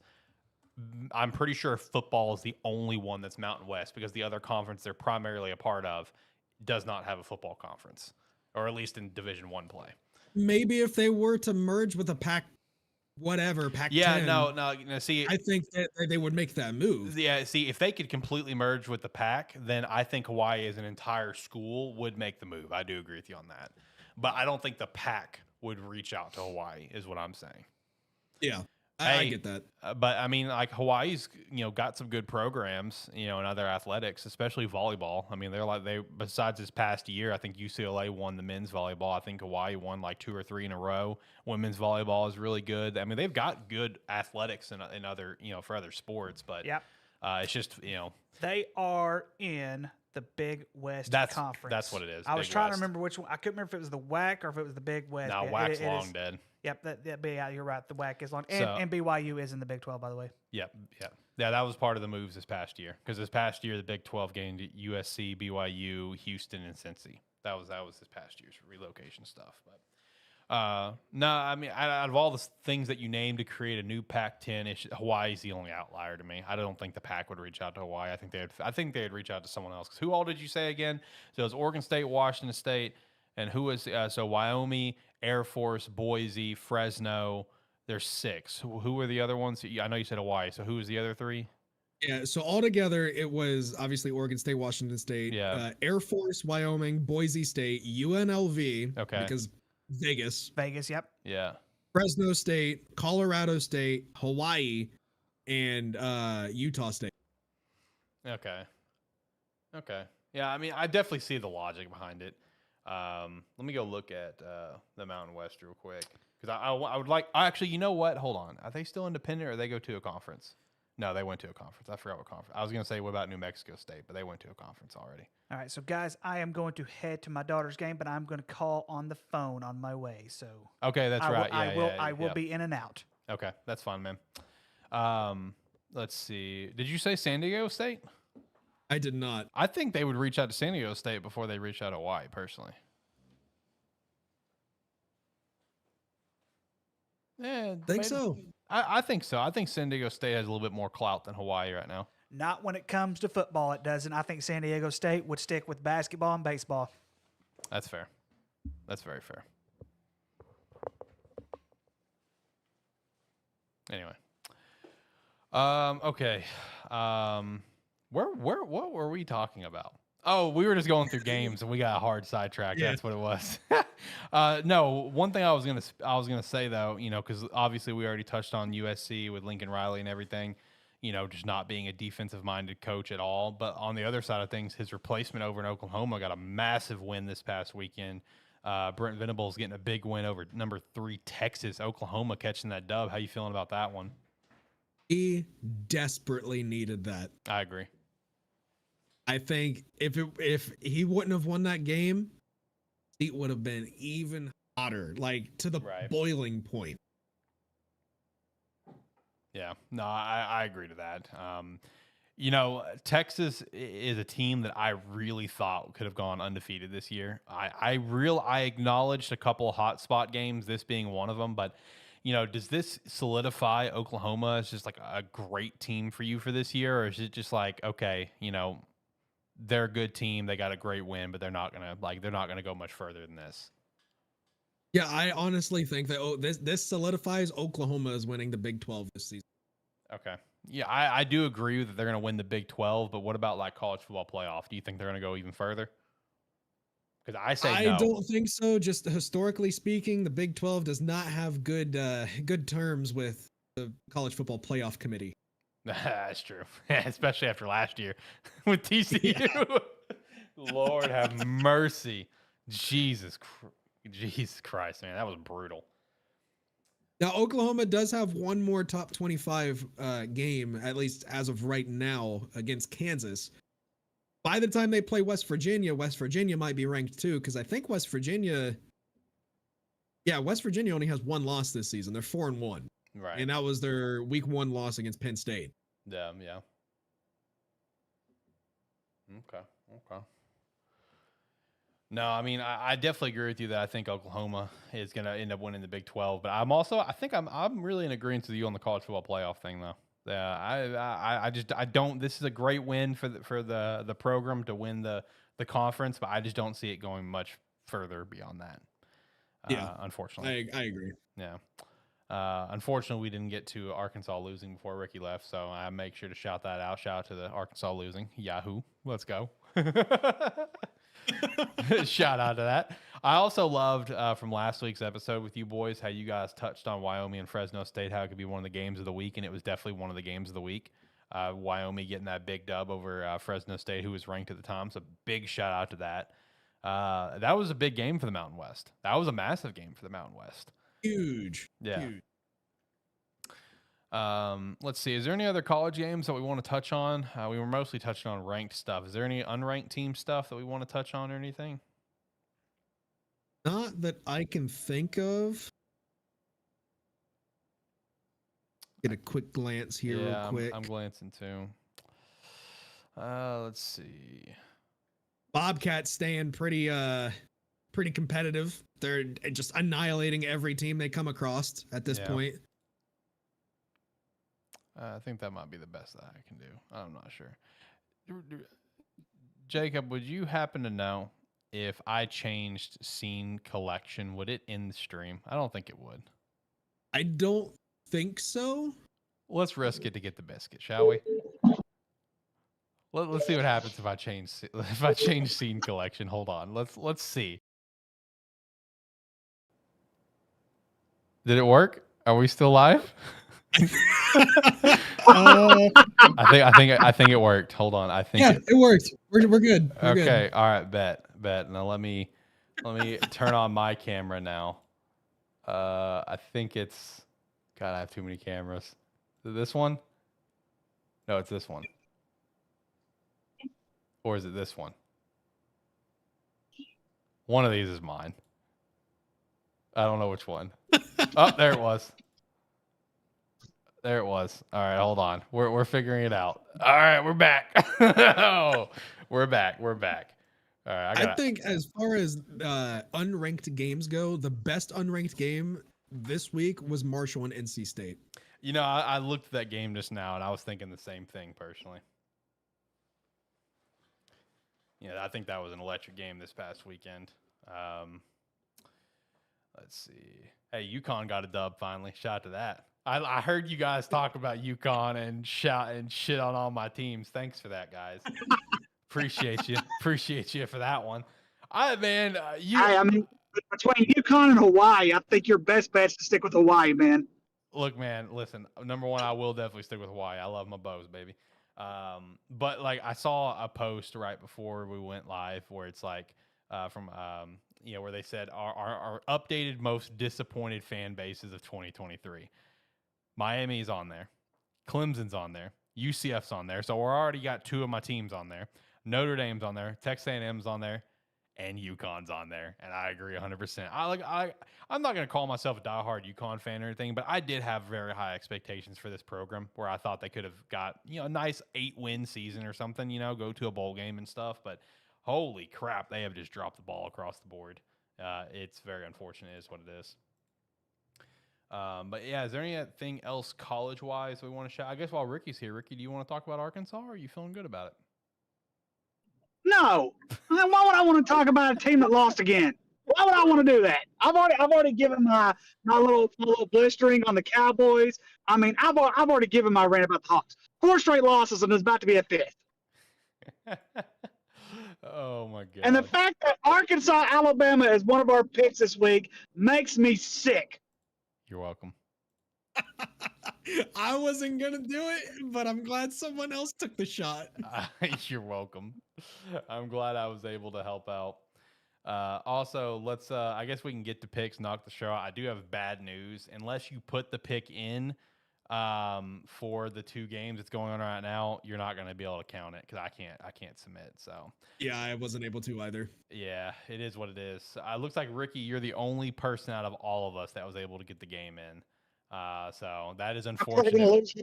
Anyways, it's okay. That is unfortunate for everyone else. I don't think I can go in and adjust it later. I don't know though. Let me actually take a quick little gander here. Yeah, Ricky, I guess we need to pay attention to if we get Tuesday games. I didn't fucking notice. I sure as shit did not. I didn't even pay attention. I'm not going to lie to you. I didn't even pay attention. Let's see. Let's see if I can edit your pick. Which one is that one for? Yeah, that's okay. Let's do edit. Well, actually, I think I can just delete your entry. So let me see if I can do that. If I can just delete your entry. So delete entry. You're about to delete the entry. Yeah, that's fine. All right. And so you have no entry for this week. So let me go back to commish console, game selection. All right, cool. I can take the games off. All right, bet. So let me take those off. I'm going to grab a couple of random games here. There was at least one that I saw that I thought looked kind of intriguing. Let me see if I can find. There it is. Florida, South Carolina. We'll throw that one in there. And we will throw in, God, I don't know. So we'll throw in San Diego State and Hawaii just for the shits. Hey, San Diego State's only a -5.5 favorite, baby. So let's get it. So there you go. I got the games updated for us, boys. We're good to go. Of course you put the bows on there. Hell yeah, baby. Go Bows, baby. Steve just popped in chat and said, I can't believe I left Moss on the bench versus Ricky. Unfortunate. I've had a couple times that this fantasy season shot to Jacob for giving me my first loss, and when I should have had already like 3 losses. I've been fucking lucky as shit. I was not an undefeated team at all. My team sucks. But anyway. Well, when I saw Travis Etienne pop off, I'm like, okay, well, here's another L. Yeah. And then it just all went to shit. It all went to shit. Anyway, all right, let's get to picks. Let's knock things out because I'm hungry and I got food ready. All right, so let me turn on the old intro for a little throwback here as always. So we'll start with college here. All right, so Tulane and Memphis. This is a pretty big game in that conference. I'm looking forward to seeing the result of this one. Who we got here? Taking Tulane. Memphis is actually, Memphis has actually been exceptionally good this year, but I think Tulane defensively is a much better team. I'm also going to take Tulane. Tulane as well. Arkansas and Alabama, Ricky. Man, what? Come on, man. You know what? You two assholes are going to pick Alabama. I'm picking Arkansas. Who picks Sue? I'm kidding. I'm not picking Arkansas. I'm not picking Arkansas. It's not going to happen. I'm picking Alabama. Screw this. Move on. Hey, Ricky, can I get a roll tide out of you? Arkansas won. Can I get a roll tide out of you? I actually like Alabama. I actually like Nick Saban in Alabama. I'll say roll tide all day. Wow. All right, Alabama. Ew. That's what I got, of course. All right, Georgia Southern, James Madison. This one's tough, but give me James Madison on this one. Georgia Southern. Good pick. I'm also going to stick with Georgia Southern, even though I think James Madison being at home, it's going to give them a good advantage, but Georgia Southern's playing good football right now. All right, North Dakota State, North Dakota. Give me North Dakota State, but North Dakota's been playing some pretty damn good ball this year. I will give them that. Yeah, and North Dakota State has, I'm trying to remember who they lost to. They had an upset here not too long ago. Dakota. Yeah, they did lose South Dakota. I don't think they lose to North Dakota. I think they find a way to get the dub. I agree. Yeah, I agree. Florida and South Carolina, give me the Cox, baby. Yeah, Florida cannot put 2 games together for nothing. I'm also going to take South Carolina. I cannot believe South Carolina's favored in this game, even as a 2-3 team. Give me the Cox. Hell yeah. Love Cox. Hell yeah. All right. Texas A&M and Tennessee. I'm calling for the upset. Give me Texas A&M. I'm also calling for the upset. Let's make it a 3-peat. Calling for the upset. Let's get it. All right. Iowa and Wisconsin. Give me Wisconsin at home, but this one's gonna be close, I think. Both teams have a great defense. Go ahead, Ricky. Oh, I'm sorry. Yeah, I was just going to say both teams have a pretty great defense. Offensively, both of them kind of suck. Wisconsin is at home. I'm good. That's the only reason I'm picking Wisconsin. Picking Wisconsin because Cade McNamara is out for the season for Iowa, so their season is done. Yeah, true. I actually did not see about that news, but I agree the season's done. All right, so Marshall, Georgia State. Give me hesitantly Georgia State. Going with Marshall. I will I will also agree with Georgia State. Hesitantly, though. Hesitantly, yes. All right, next up, Arizona and Washington State. Give me the Cougs in this one. They're going to get a bounce back. But Arizona played really well last week against USC. I think they'll play well against the Cougs here, but I still think the Cougs are going to come back. Oh, this is such a trap game. It is. It's a trap game for the Cougs, 100%. I'm rocking Washington State, but I would not be surprised if this game goes the distance and Arizona pulls it off. I agree with you. Yeah, Arizona has played very, very tremendous. But this is a road game for them. Give me Washington State. All right, Kansas State, Texas Tech. This one's kind of tough to pick. Kansas State has not played up to expectations, but neither has Texas Tech, though. I feel like these are just two middle-of-the-pack teams for the Big 12. This is kind of tough. I'm going to take Kansas State. I think they're going to have a bounce back this week. I really hope K-State does have a bounce back. Will Howard has not been playing up to his potential at all this season for them, and it really shows with their record. I mean, he has a 9-7 touchdown interception ratio. Give me Texas Tech. Give me Kansas State hesitantly. All right, next up, is anyone going to have the balls to pull the upset here? Wyoming and Air Force. It's going to be a good game. Let me stress that. Every time I pick against one of the military schools, I always lose. So it doesn't matter who I pick, because whoever I pick is going to lose. Give me Air Force. Ah, damn it. This comes down to, do we think Air Force is a better or worse team than Fresno State is currently this season? I think Air Force is a better team than Fresno State. Better. I think Air Force can close this game out, and I'm picking Air Force to win. I'm going to pick Air Force too, but I'm kind of scared now since Ricky picked Air Force. It's kind of like me, how I can never pick a Bears game right. So we'll see how that one goes. All right. Next up, Missouri and Kentucky. I'm picking Missouri in this one. Yeah, give me the upset.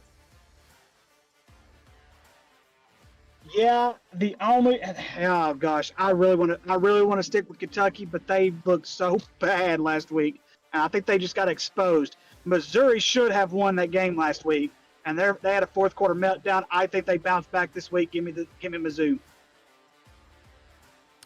Steve said for his last two picks, he picked Air Force and Kentucky, following alongside of us here. Next up, my Miami Hurricanes and North Carolina. Miami should not be ranked after last week. Give me North Carolina. I do agree we should not be ranked after that, but and North Carolina. What's scary is North Carolina is starting to figure everything out. Give me North Carolina. Give me North Carolina, unfortunately. All right, USC and Notre Dame. USC coming off that dub, but it was a close one, sure. And then Notre Dame coming off a disappointing loss to Louisville. Who do we got here? I'm kind of feeling USC in this one. Yeah, this comes down to whether or not if Sam Hartman can have a shootout like how Arizona had last week with USC. That's and true. After the last couple games with Notre Dame, I don't have faith in that. Give me USC. Okay. The only thing that really would help Notre Dame is that they do have a much better defense than what USC does. And this is a first true road game. I mean, not Walmart. I know USC's been on the road, but as far as like a contender goes, this is going to be the first time that USC is actually going to be contested against a hard-nosed defense. I'm taking Notre Dame. Yeah, I'll go ahead and lock in USC, but man, this one could go either way. For the last two picks, Steve said North Carolina, Notre Dame for him. Next up, UCLA and the Beavs. This is going to be a tough one, but give me the Beavs, though. Let's go Beavs, baby. Listen, Oregon Yeah, State's gotta UCLA do it. had a very, very good. Yeah, UCLA had a very good game last week, but I think the Beavs are going to win this one. Yeah, Oregon State has to have retribution for Washington State as the final two pack teams. Give me Oregon State. I got you, homie. We got you this weekend. Next up, NC State and Duke. Give me Duke in this one. This game probably not going to be very close. I think Duke's probably going to win this game by at least 10 points or so. NC State's been playing rough though. They've been giving people some Orioles. I'm gonna take Duke, but I think this game's gonna be close. Okay. Next up, the last game before our game of the weeks. We have San Diego State and Hawaii. You know who it's all about, baby. Give me the Bows coming out of a bye week. Let's go, Bows. Let's go. Let's go, baby. You know, look, guys, if Braden Schrager could get down his interceptions, he would have some damn good stats for this season. Because the dude's doing well in TDs and yards. He's just got a lot of picks. He's got like 7 picks, but the dude's crushing it in yards and TDs right now. If he just got down his damn interceptions, we would be looking, we'd be setting pretty. What about you, Ricky? If you would have picked Arkansas to beat Alabama, I'd have picked Hawaii to beat San Diego State. I'm not doing it. San Diego State. Kiss my ass. All right, next up, we have our FBS game of the week, and to no surprise, it is the big Pac-12 showdown of Oregon and Washington. How are we feeling on this one, boys? This one's tough. I don't know if I don't know if Oregon's even been tested yet. Haven't all their games basically blowouts? I think you're right. I don't think they've been truly tested yet. Yeah. Yeah, they haven't. In Portland State, Texas Tech, Hawaii, Colorado, Stanford. They've all, besides Texas Tech was the only close game. They only won by 8 points. Okay. And Washington, I think they've had some early tests. This one's hard. I'm reluctantly really picking Washington, but I'm going to pick Washington. I think this is probably the hardest game of the week we've picked so far this season. I agree, because I really don't know what to pick. Yep. Steve says Washington for him, and he's also picking against the Bows. Fuck you, Steve. I'm gonna take Washington on this one. I think Washington has a better overall team than Oregon does.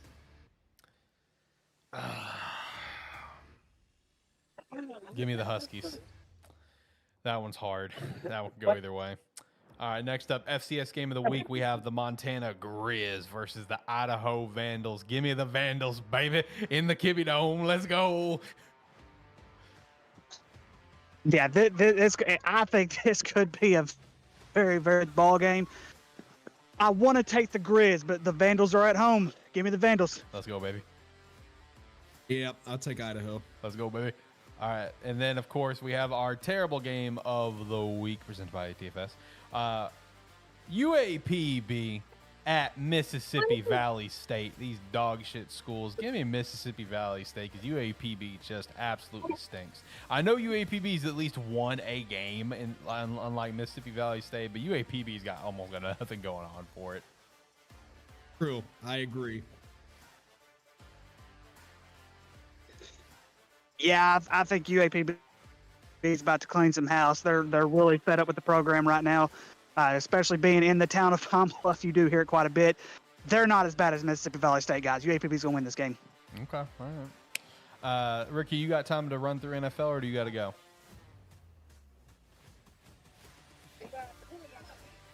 Oh, we can do NFL. All right, let's hop in NFL. Let's finish things up real quick. All right, Thursday night, boys. KC, that's a given. Denver, KC. Yep. Yeah, not even a question. Moving on. All right, next up, Baltimore and Tennessee. I'm going to take Tennessee on this one. Baltimore. Baltimore. Washington and Atlanta. Give me Atlanta on this one. It's going to be a close game. I will also wanna take Atlanta. Washington and Atlanta, okay. Detroit and Tampa. Give me Detroit. Give me the upset. Give me Tampa Bay. Wow. I'm taking Detroit as well. Okay. Next up, San Fran and Cleveland. Gonna be a massacre. Give me San Fran. Agreed. Agreed. New Orleans and Houston. Give me Houston. Hey, Houston. I'm taking the Saints. Ooh, okay, all right. Next up, Carolina and Miami. Give me Miami by 63 points. I agree. Next. All right, Seattle and Cincy. Give me Cincy. Give me Cincy. Yeah, Cincy. All right. Indy and Jacksonville. Give me Duval, baby. You know who it's all about. Even though I'm scared Minshew Mania is about to run wild in Jacksonville. Man, I don't know. I kind of want to pick Indy then. It's in Jacksonville. I think Minshew Mania is about to fucking run wild where it started. Oh, no. Yeah, give me Indianapolis. No. I'm taking Jacksonville. Does my Alex love is having an existential crisis right now. What is more important right now? My love for Gardner Minshew or my love for the Jaguars? Oh my God. Gardner Minshew, man. Gardner Minshew all day. You ride that train till the day he retires. Give me Indy. Minshew Mania is about to run That's wild what I'm where it talking started. about. Minshew Mania is about to run wild where it started. All right. Oh God, that was the hardest pick of this week. Jesus Christ. All right, next up, Minnesota and Chicago. I can't believe I'm saying this, but give me Chicago. Oh, Yeah, you mean Minnesota. I agree. I'm taking Chicago as well. All right, next up, New England and Vegas. This is going to be a shit show.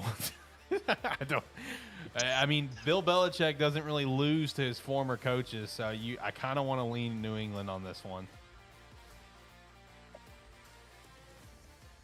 Give me New England. Bill O'Brien said that Mac Jones will be starting this week, so give me Vegas. Okay. I would also take Vegas. Arizona and the Rams. Give me the Rams. Yeah, give me the Rams in a close one. Yeah, close game. Definitely close game. Upset alert for the Rams, but I'm taking the Rams. Okay. Philly and the Jets. Give me Philly.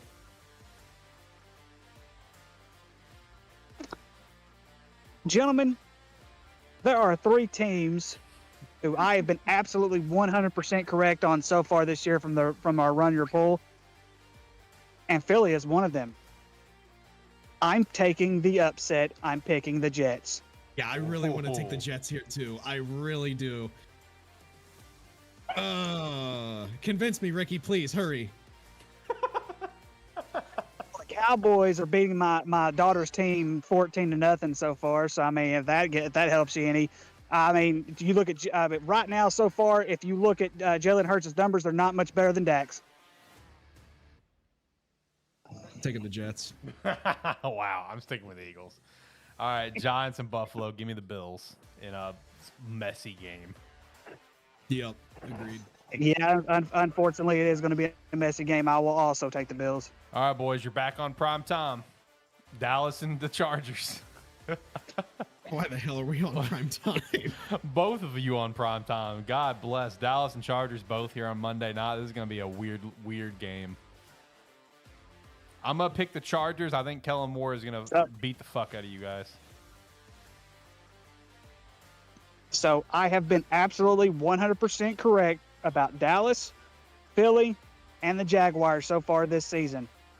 And I did pick the Chargers to beat the Cowboys. I will take the Chargers in this game.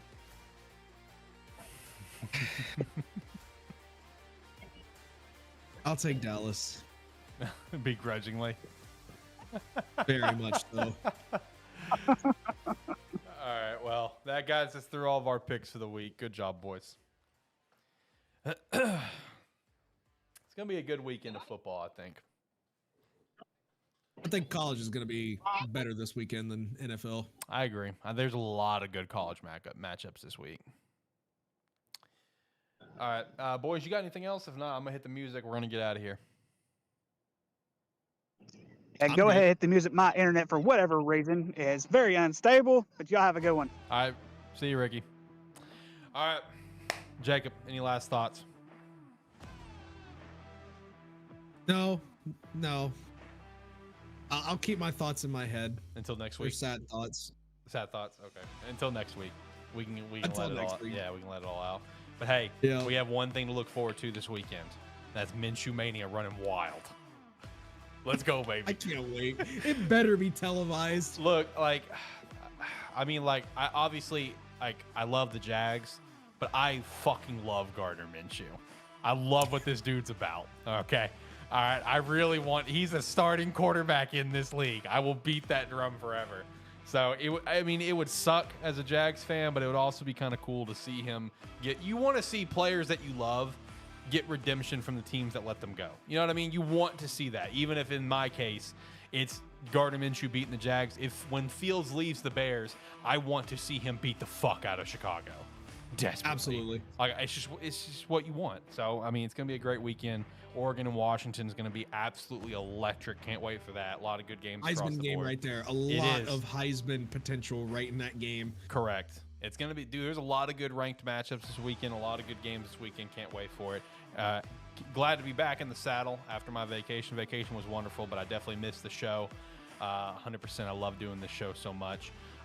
But make sure to come back next week. Come chat with us, hang out, join the Discord, all that stuff. Buy a jersey. We got sick jerseys. Referral links down below. Go to Rogue Energy and you use promo code Sparky3 to get 10% off and support the brand. And we would be forever grateful for that. Shout out to everyone who bought some Rogue during the 50% off can sale. Appreciate you guys. You guys are awesome. I get all the emails for the sales. So I appreciate everyone. You guys are legendary. Until next time, guys, have a good one. Bye. Oh, wait, I'm on the wrong thing.